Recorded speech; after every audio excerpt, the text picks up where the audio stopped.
అందరికీ నమస్కారం. రేపే ఆదివారం, అలానే గురు పౌర్ణమి కూడా. రేపు ఆదివారం గురు పౌర్ణమి రోజున స్నానం చేసే నీటిలో ఇది ఒకటి వేసుకొని చేస్తే చాలు జన్మజన్మల దారిద్రాలు తొలగిపోతాయి.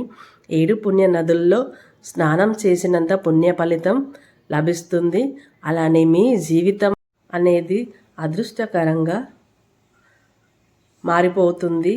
సకల ఐశ్వర్యాలు కూడా లభిస్తాయి.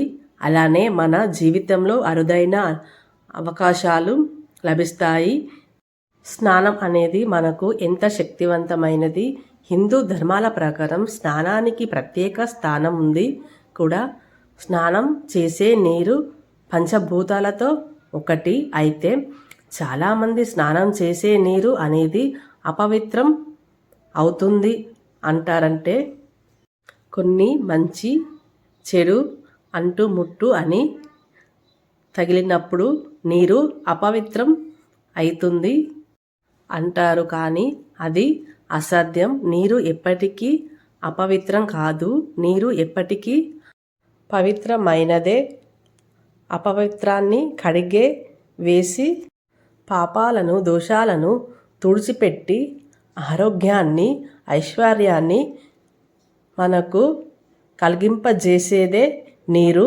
అయితే రేపు ఎంతో శక్తివంతమైన గురు పౌర్ణమి. ఈ గురు పౌర్ణమి రోజున తప్పకుండా స్నానం చేసే నీటిలో ఇది ఒకటి వేసుకొని చేయండి. సాధారణంగా పౌర్ణమి అనేది చాలా శక్తివంతమైనది. అందులోనూ ఆదివారంతో బోనాల పండుగ పౌర్ణమి రోజున ఖచ్చితంగా స్నానం చేసే నీటిలో ఇది వేసుకుంటే మీకు ఉండే దృష్టి దోషాలు ఉన్న దృష్టి అలానే చెడు కన్నా దుష్ప్రభావాలు తొలగిపోతాయి. నరదృష్టి అనేది ఎంత భయంకరమైనటువంటిదో మన అందరికీ తెలిసిందే. నర దిష్టికి నల్లరాయి కూడా పలుకుతుంది అంటారు పెద్దలు. ఆ దృష్టి దోషాలు నరదిష్టి అన్నీ కూడా తొలగిపోతాయి. అదృష్టం అనేది కలిసి వస్తుంది. అయితే ఎంతో శక్తివంతమైన గురు పౌర్ణమి రోజున ప్రతి ఒక్కరూ కూడా విష్ణుమూర్తిని లక్ష్మీదేవిని పూజించాలి. ఈ గురు పౌర్ణమి రోజున సాయంకాలం అంటే సంధ్యా సమయంలో చంద్రుణ్ణి దర్శనం జరిగిన తర్వాత ఆ సమయంలో మల్లెపూలను ఇంటి గుమ్మానికి కట్టాలి.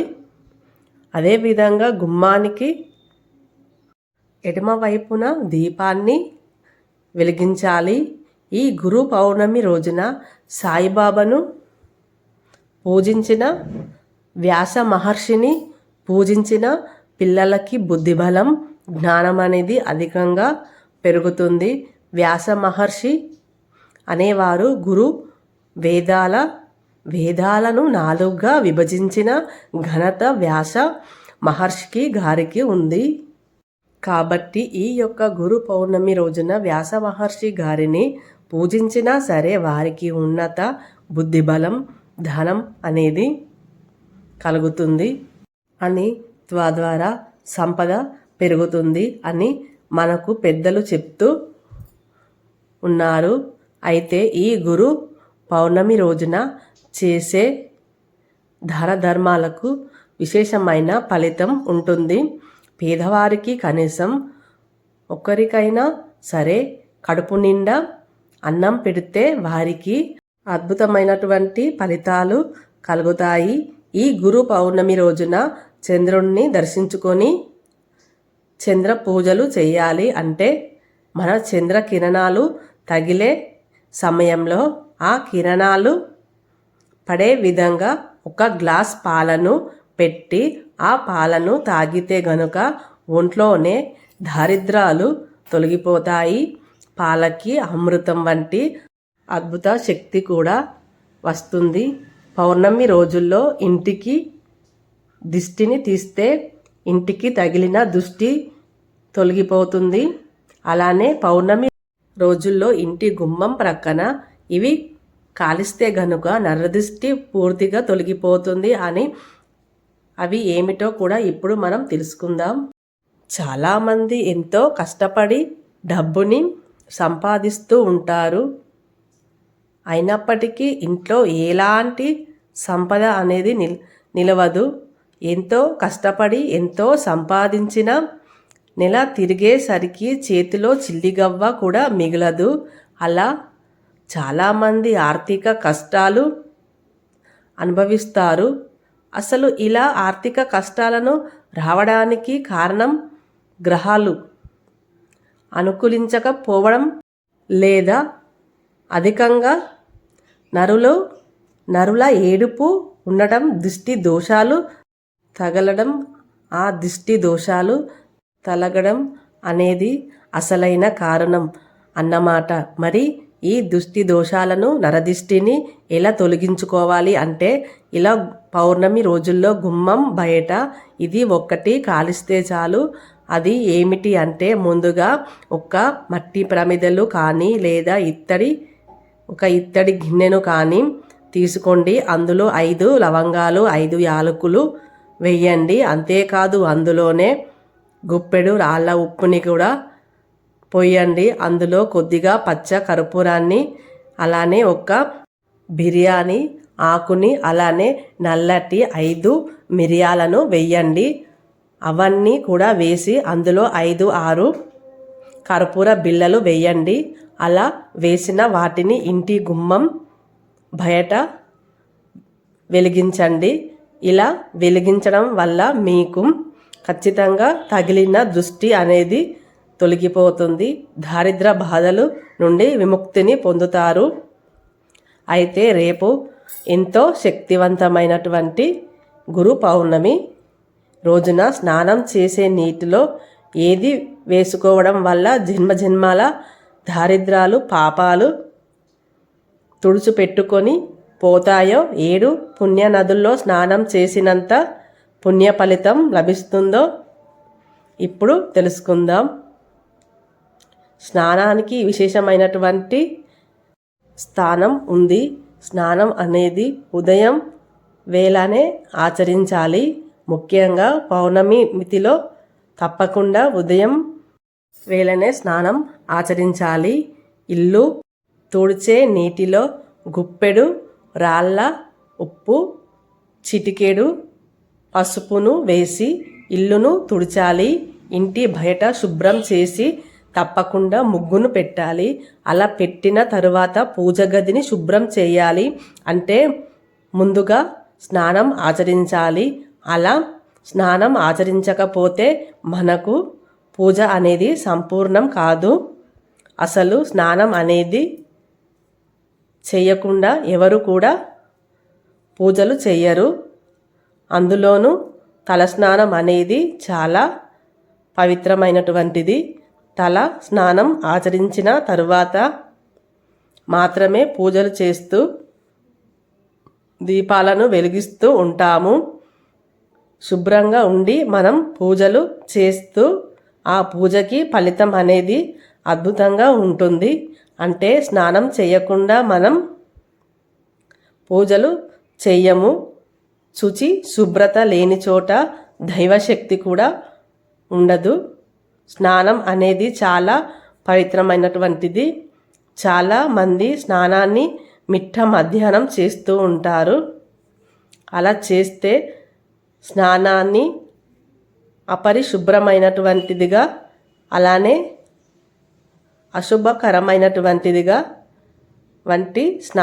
స్నానంగా పరిగణించబడుతుంది. కాబట్టి ఎప్పుడు స్నానాన్ని ఉదయం 8 లేదా 10 గంటల లోపు మాత్రమే ముగించుకోవాలి. అలా చేసే స్నానాన్ని అద్భుతమైనటువంటి స్నానంగా పరిగణించబడుతుంది. అయితే మరి స్నానం చేసే నీటిలో రేపు పౌర్ణమి రోజున ఏది వేసుకోవాలి అంటే గనుక ముందుగా గుప్పెడు రాళ్ళ ఉప్పుని తీసుకోవాలి. రాళ్ళ ఉప్పు అనేది మన శరీరంపై ఉన్న నెగటివ్ ఎనర్జీ తొలగిస్తుంది, దృష్టి దోషాలన్నీ తొలగిస్తుంది. అంతేకాదు రాళ్ళ ఉప్పు అనేది మనకు ఎలాంటి నొప్పులు ఉన్నా, అంటే బాడీ పెయిన్స్ ఉన్నా కూడా వాటిని కూడా తొలగిస్తుంది. ఎందుకంటే ఉప్పు సముద్రంలో నుండి వస్తుంది. సముద్రం అనేది మనకు లవణంతో నిండి ఉంటుంది. ఈ లవణం స్థాయి అధికంగా దొడ్డు ఉప్పులో ఉండటం వల్ల మన శరీరంపై ఉన్న నొప్పులు కానీ చిన్న చిన్న దురదలు కానీ శరీరానికి హాని కలిగించే చిన్న చిన్న క్రిములు కానీ తొలగిపోతాయి. అందుకే ఉప్పుని తప్పనిసరిగా వేసుకోవాలి. అలానే ఉప్పు దృష్టి దోషాన్ని తొలగిస్తుంది. దారిద్రాన్ని పోగొట్టి ధనాన్ని ఆకర్షించే గుణం కలిగి ఉంటుంది. దొడ్డు ఉప్పు కాబట్టి దొడ్డు ఉప్పుని తప్పకుండా వెయ్యాలి. అలా దొడ్డు ఉప్పుని వేసిన తర్వాత అందులోనే చిటికెడు పచ్చకర్పూరం అలానే కొద్దిగా పసుపుని వేసుకొని ఓం నమో నారాయణాయ నమః అనుకుంటూ స్నానం ఆచరించాలి. ఆ స్నానం ఆచరించిన తర్వాత ఉతికిన శుభ్రమైన దుస్తులు ధరించాలి. చినుగులు లేకుండా ఉండే దుస్తులు ధరించాలి.